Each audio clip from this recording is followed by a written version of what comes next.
नमस्कार दोस्तों मैंने अभी अभी लॉयंस गेट प्ले पर पेरिस हैज़ फॉलन नाम का शो देखकर कंप्लीट किया है। शो में टोटल 8 एपिसोड हैं, 5 घंटे 40 मिनट के आसपास की इस शो की टोटल लेंथ है एंड ये शो हिंदी में भी अवेलेबल है एंड इस शो को यहाँ पर कंक्लूड कर दिया गया है। लेकिन अगर मेकर्स चाहें तो इन्हीं किरदारों के साथ इस शो को आगे भी कंटिन्यू कर सकते हैं, आगे के भी सीजन्स लेकर के आ सकते हैं, लेकिन ये जो कहानी थी उसको यहीं पर ख़त्म कर दिया गया है। एंड ये शो उसी यूनिवर्स से आता है जिसमें हैज़ फॉलन की जो 3 फिल्में हैं वो आती हैं। बेहतर होगा कि अगर आप लोग वो मूवी देख लें तो आप लोगों के लिए अच्छा होगा, नहीं भी देखी हैं तो भी चलेगा। तो यहाँ पर चीज़ें यूँ होती हैं, जो विकिपीडिया पर लिखा हुआ है वो कुछ ऐसे लिखा हुआ है। एक निराश पूर्व फ्रांसीसी विदेशी सेना के सैनिक ने फ्रांसीसी सरकार के खिलाफ बदला लेने का हमला शुरू किया है एंड वो बंदा चुन चुन के उन लोगों को मार रहा है जो किसी भी तरीके से उसको हानि पहुंचाने में शामिल थे जब वो अफगानिस्तान में तैनात था। तो वो क्या है, क्यों है, कैसे है, आप लोग खुद ही देख लेना। एंड एक चीज़ मैं कहना चाहता हूँ, इस शो का जो फर्स्ट एपिसोड था वो मुझे काफ़ी हद तक सही लगा था एंड अगेन आज मैंने दोबारा से फर्स्ट एपिसोड देखा था तो अगेन मुझे काफ़ी हद तक सही लगा था।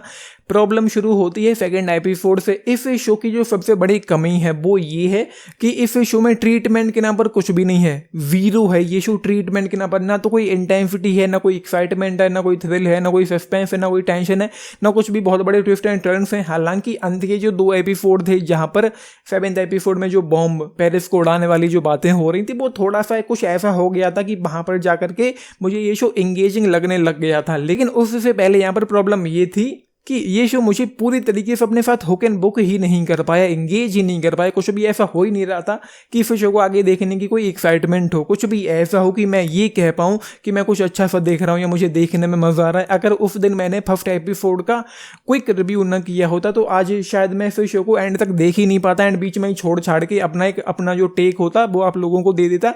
लेकिन मेरी जिम्मेदारी बनती है कि उस दिन मैंने फर्स्ट एपिसोड का रिव्यू किया था तो आज कम से कम मुझे एंड तक ये शो देखना ही था। तो इंटरेस्ट ना आते हुए भी दूसरे तीसरे चौथे एपिसोड में ही अगेन एंड अगेन मुझे ये थॉट आ रही थी कि छोड़ ही दूं, क्या ही मैं देख रहा हूँ इस शो को। लेकिन फिर धीरे धीरे जा करके चीज़ें जो हैं वो थोड़ी सी एंगेजिंग हुई। जब वो बॉम्ब वाली जो चीज़ें होती हैं सामने आती हैं तब मुझे लगा कि चलो अब टेंशन वाली चीज़ें यहाँ पर थोड़ी बहुत हो रही हैं, एक इंटेंसिटी देखने को मिल रही है। लेकिन उसके पहले जो किरदार भी हैं इस शो की, इस दुनिया के, उनको ना तो बहुत अच्छे से डेवलप किया गया है। हाँ, जानने को मिलता है कि किसी का अफेयर प्रेसिडेंट के साथ है, कोई लेस्बियन है, उनके बारे में 1-2 चीज़ें और जानने को मिली, लेकिन इतना काफ़ी नहीं है। उन किरदारों में एक डेप्थ होनी चाहिए, एक इमोशन होना चाहिए, एक फील होना चाहिए। आप या मैं एज एन ऑडियंस उस किरदार के साथ, इस शो के जो लीड कैरेक्टर हैं उनके साथ इमोशनली उतना अच्छे से इन्वेस्ट हो जाएं कि कुछ अच्छा बुरे का फर्क पड़े हम पर।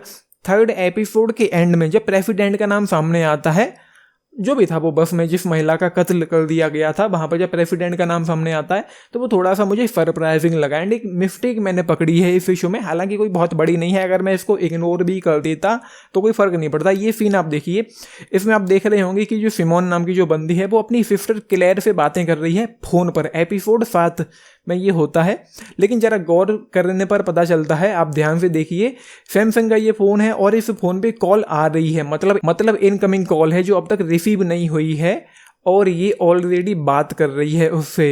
ये कैसे मुमकिन है? हालांकि मैं इसको इग्नोर कर सकता था, लेकिन मैंने सोचा कि आप लोगों को बता ही दूँ।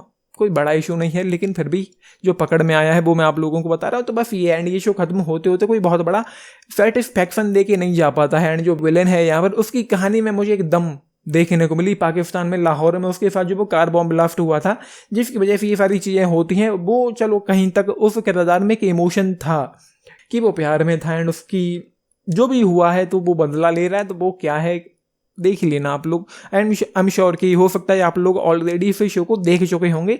बाकी तो कुछ भी खास नहीं है, मुझे एक बिलो एवरेज शो लगा है, क्योंकि जो कहानी है इस शो की वो भी कोई उतनी खास नहीं है, जो पेसिंग है वो भी अच्छी नहीं है। 8 एपिसोड इस शो के बहुत ज़्यादा फील होते हैं और ऊपर से पूरी तरीके से एंगेज नहीं कर पाते हैं। जो कहानी है, मुझे लगता है कि उस कहानी को एक 2-2.5 घंटे की मूवी के तौर पर निपटाया जा सकता था, और अगर शो ही बनाना था तो 8 नहीं बल्कि 5 एपिसोड आई गेस इनफ होते इस शो के लिए। एंड पेरेंटल गाइडेंस की मैं बात कर लूँ पहले ही रेटिंग पे आने से पहले, वैसे तो इस शो को 13+ की कैटेगरी में रखा गया है, लेकिन किसी एक एपिसोड में प्रेसिडेंट का हमको बूब देखने को मिलता है।